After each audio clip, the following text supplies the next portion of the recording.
Sorry, it's just people are. You know what? I think that looks like a good I don't hole. know if you guys can maybe try tuning up again or play on the beat and just do it right. No! Alright. Let's stop fooling around and turn this band into a lean, mean, mom cheese revenge machine!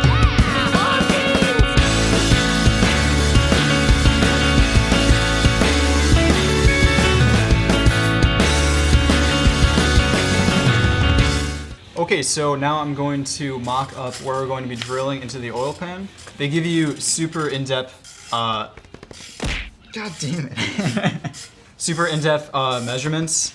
So it should be pretty simple. Drilling into an oil pan is always a little bit nerve-wracking, but I think it should work out. So I'm going to mock up where we're going to center punch and then go from there. So here's the thing about drilling a Miata oil pan. If you mess it up, you gotta take out the motor. Just from the way that the subframe is positioned, you can't actually take out the oil pan from the bottom. You gotta take the motor out. So you kind of just get one shot.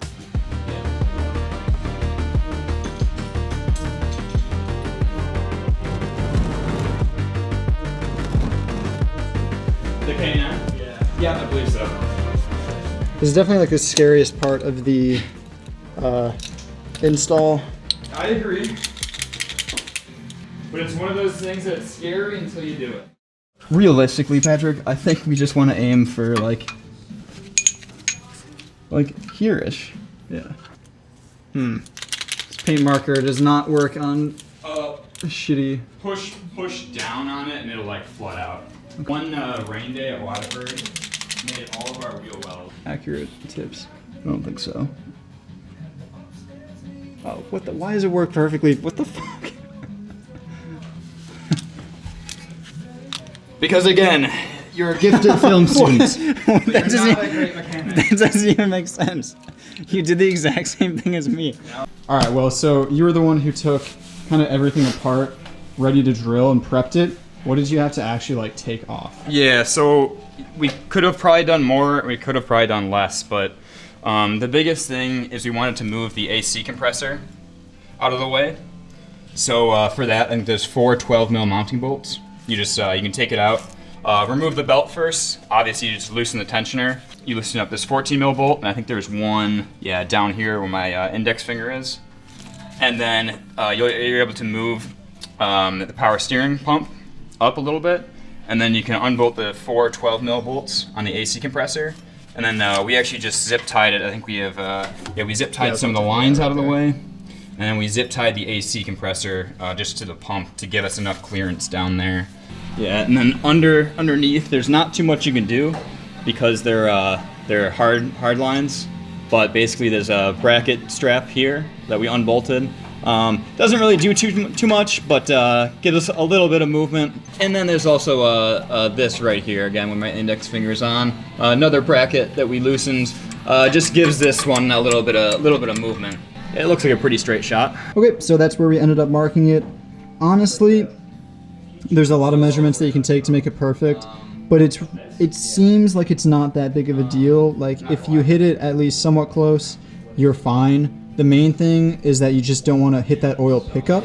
So in order not to hit the oil pickup, what you do is you put tape on the drill bit so that once it punches through, it just hits the tape, right? So there's about like maybe half an inch, 3/8 of an inch of actual drill bit and then tape. So definitely do this for your drill and as well as your tap, just to make sure that once it punches through, you don't jam it into your oil pickup because that will cause a lot of damage. All right, so I'm gonna try this. We're gonna see how it works. Hopefully I don't fuck it up. Right.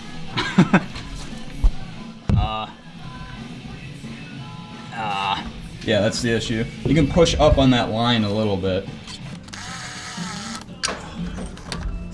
Thing sucks. Is that good placement though? Yeah, I mean, I think it's fine. It's a little bit off, but there it goes.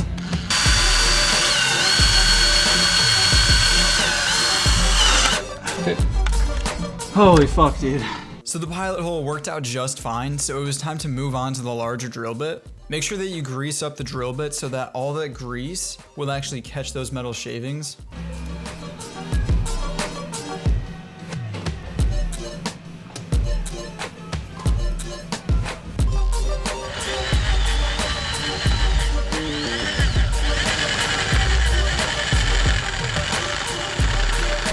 good old schmutz. Okay, so if you can see there, that is quite a lot of shavings that grease picked up. So definitely grease it up because you will save a lot of shavings from going into the oil pan. The oil pan now had a hole in it, so it was time to actually tap it. Tapping just means that you're giving a hole some threads to like put in a bolt. It's a very slow process and you really have to just be very considerate at how straight you are going in, because if you're a little bit off angle, it's not going to thread in very cleanly.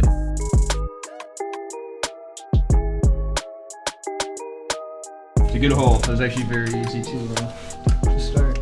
I got the will hole of approval.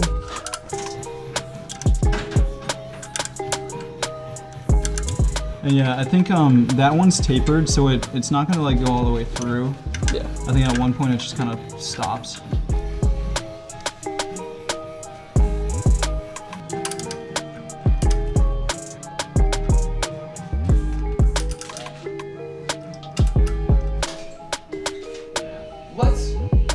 Let's keep it because we actually.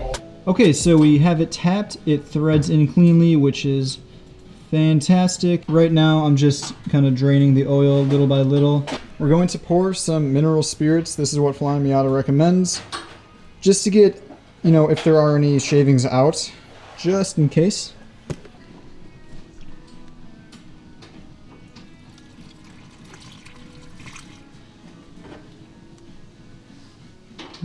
Yeah, this is coming out. Cool.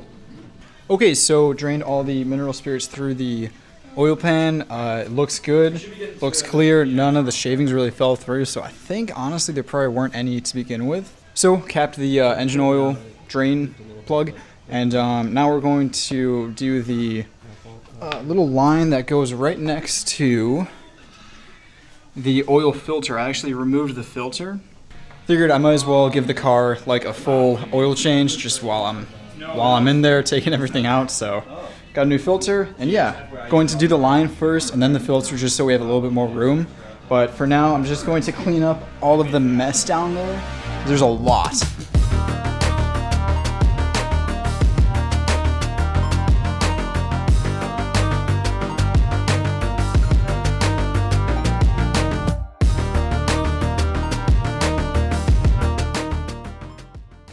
So we used some thread paste, got that oil drain fitting in, and next was time to actually start the oil feed.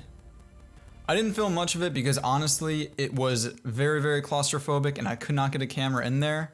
So at that point, the lines for the engine were good. All we had to do is connect them to the turbo and all the oil is solid.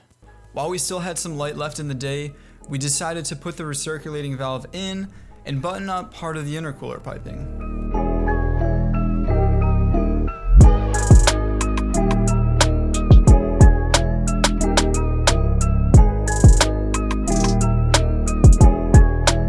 Okay, so we have the inlet elbow all done up. So here's the compact Turbo Smart blow-off valve. This thing's awesome. You can tell that it's just like really high quality. And then this is actually the GM IAT sensor. This is what Megasquirt uses to read the temperatures and actually make adjustments. So it's really cool because Flying Miata actually has a cutout for it, post intercooler. This is like the optimal spot of where you want it. So this is really cool that it's just built in.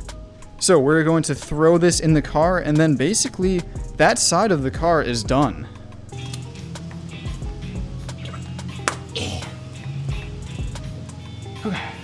We also upgraded the PCV valve real quick, just because there's going to be a lot more pressure built up in that engine bay. It's just a good idea.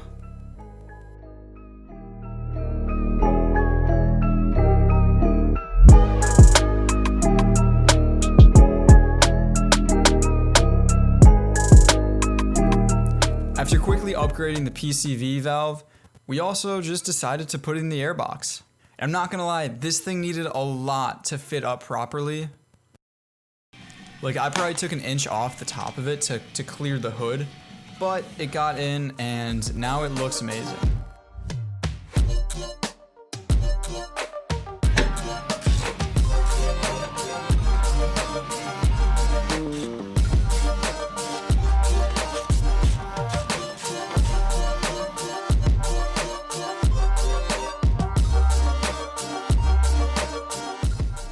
Alright, so flying Miata Airbox, not the greatest fit in the world. It did not fit perfectly. I had to cut quite a bit of it off. You can tell from the bruise right there that I had to use some tin snips.